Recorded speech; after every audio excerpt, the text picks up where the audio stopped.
Hi everyone, welcome back to my channel.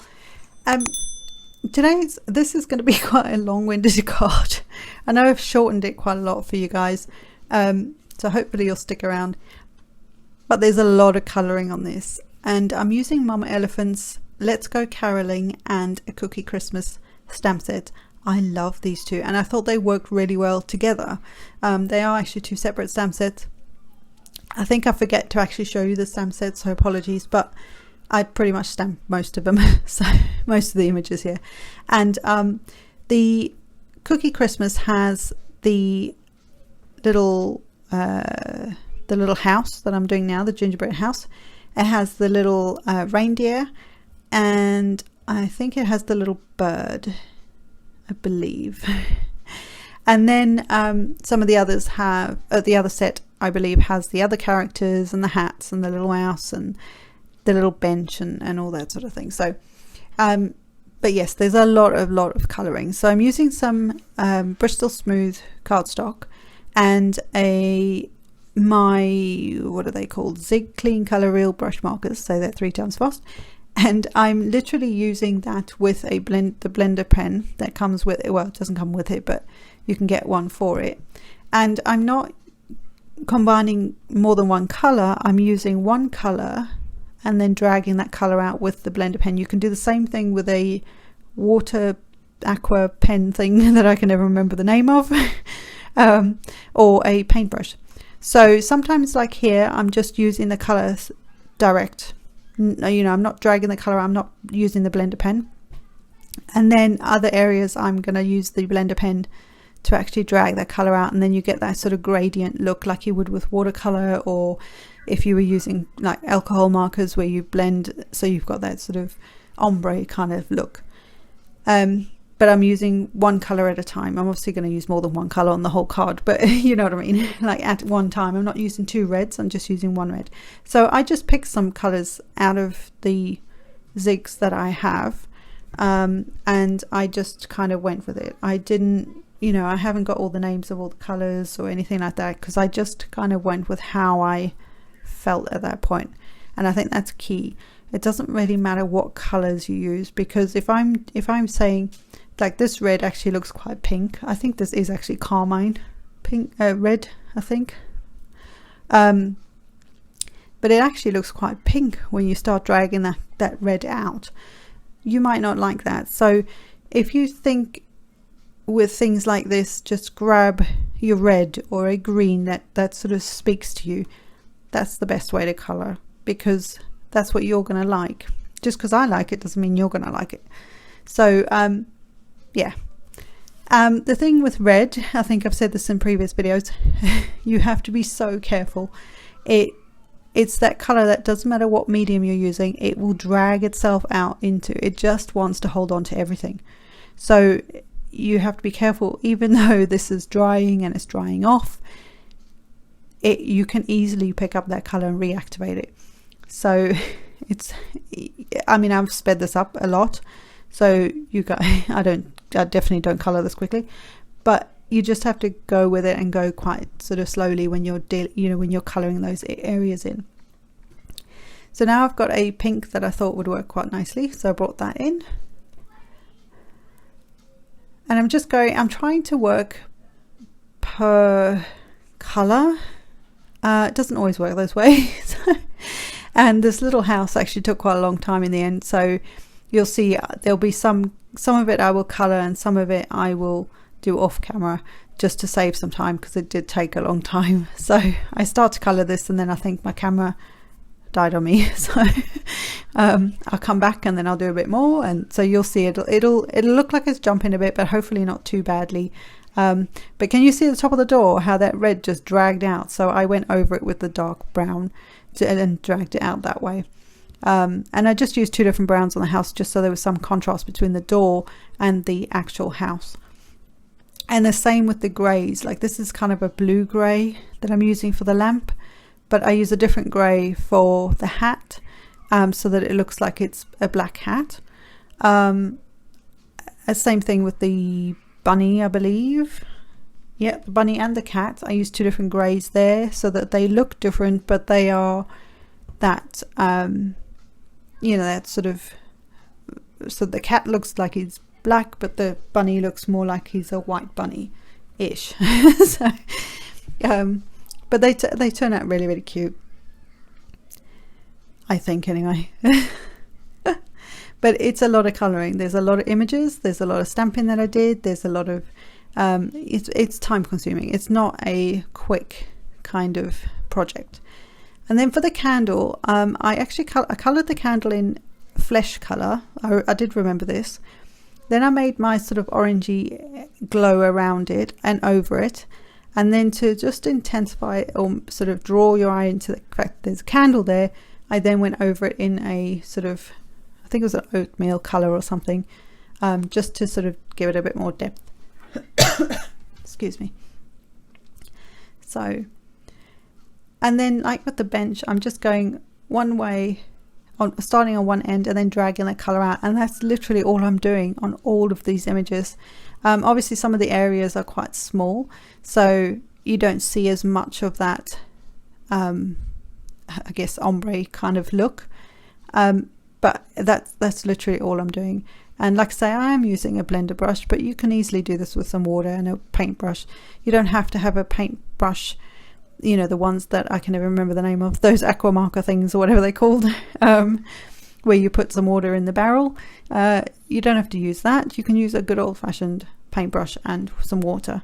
As long as your paintbrush, the head, I don't know if that's what you call it, is just fine enough that you can get into detailed areas, you'll be fine, honestly.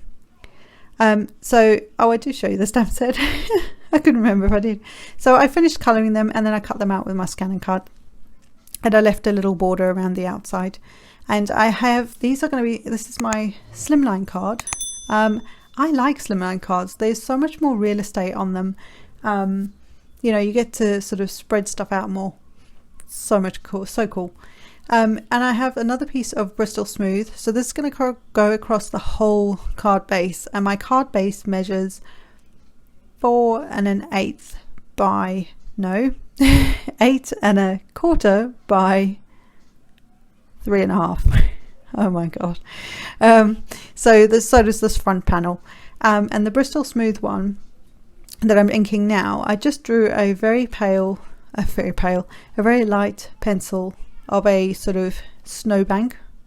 The thing to be careful of when you draw in pencil, if you haven't masked it off, is that you don't want to trap that pencil underneath your ink, because you won't get it off. In the end, you can't really see it, so it was okay. And I do try and rub it out, and I even use a sand eraser to try and get it, because I do get it kind of trapped under there. But you know, you can't really see it in the end, so I was fine with it. And I'm using some distressings. You would have seen the colours there, so just sort of blending back and forth. These are just makeup brushes, nothing fancy again, but they work quite well. You could use your blending tools, that would work too. Bristol Smooth and Distress just work so well together as well. They just blend so nicely, so smooth, it just sort of glides on the paper. So if you have trouble with blending, try some Bristol Smooth, it's really, really good. And then I'm going to spritz it with some water, as always. And I'm also going to spritz it with my trusty Perfect Pearls. I've put some more in here, so there's loads in there, and using the nozzle to flick that Perfect Pearl all over that. And I'm not going to heat set it, I'm going to actually mop some of that up. Shocking, I've just put all that pearl on there and I'm mopping out. You can still see it, it's still there, it's still shimmery, it's still very pretty. And I just think it looks like that sort of icy, snowy backdrop that I wanted. Now I've got to obviously get this pencil mark off, so I'm going to attempt to erase this. And my lovely little eraser here is pink, and it left a nice pink, you can't see it so well here, but it left a nice pink line across it as well. So I go back in with the sand eraser part of it. It's not a proper sand eraser, but it's that sort of eraser, and it worked enough that I was happy enough with it. And then I just took some of the I think it's the tumbled glass. I just went over that again without re-inking it. So I decided that it was dry enough. I just flew by the face. What's that expression? I can't even talk. Flying by the seat of my pants. And I just decided it was dry enough and I was going to go with it and sort of get it on the card base. And it was fine, honestly. It was absolutely fine. So I'm going to get that stuck on there. I'm just trying to line up the edges. This is like an old school trick that I do all the time. I turn my card upside down and sort of back to front and then layer it on. It just lines up better for me. My little eyes can't see that well anymore. So trying to line things up like that, that's just much easier. And I'm going to just lay these out where I had an idea, like I try and do with all my cards, but I wanted to sort of lay these out a bit and see where I was going to put them. So I'm going to have my little gingerbread house, that's what I'm calling it, my little cookie house on one end. And then I'm going to put the, what's that thing called? Lamppost on the other end. And this is kind of going to be like my little reindeers coming outside because there's these sweet little carolers and they're out there and they're singing to her. And that was the story, if you like, if you can call it a story, I guess, of how this came about. So I'm just going to get all these guys on some dimensional pop dot things. You could stick them flat. That would look super cool as well. I just wanted some dimension on here. Gone to all this trouble of colouring all these guys in, and you want it to really pop. So adding a bit of dimension works. I also did some coordination of outfits here. You'll see in a bit. And I actually coordinated their hats with their outfits, as it turns out.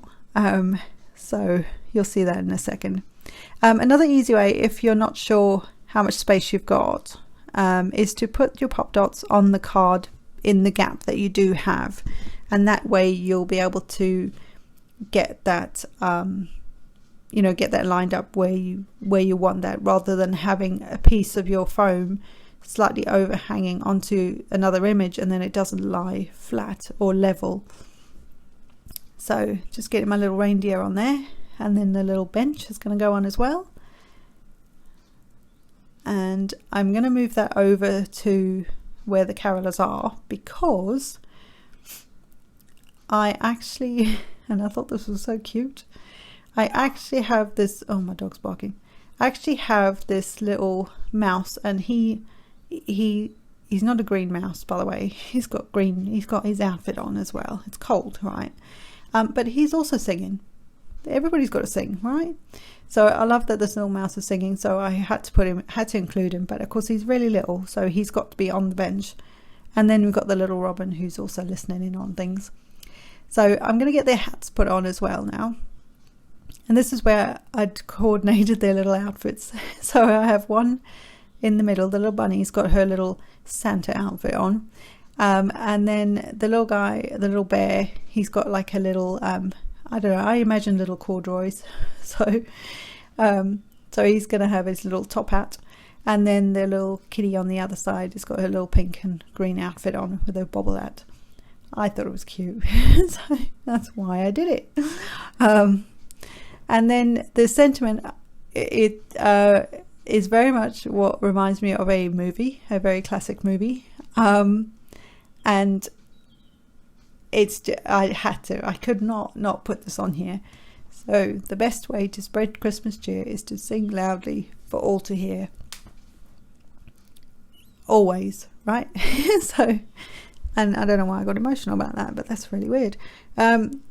So yes, those of you who know will know what movie that is. So, and it's very, very famous, and I watch it every year without fail. So yeah, that's it. And you guys know I love creating scenery cards, and this was just so easy. Everything was there within the 2 stamp sets. So don't forget, you can mix and match your stamp sets as much as you like. If they are from the same company, they will probably be more cohesive, but it doesn't stop you from mixing and matching other stamp sets from other companies. So I hope you like this, and I will see you in the next one, guys. Bye.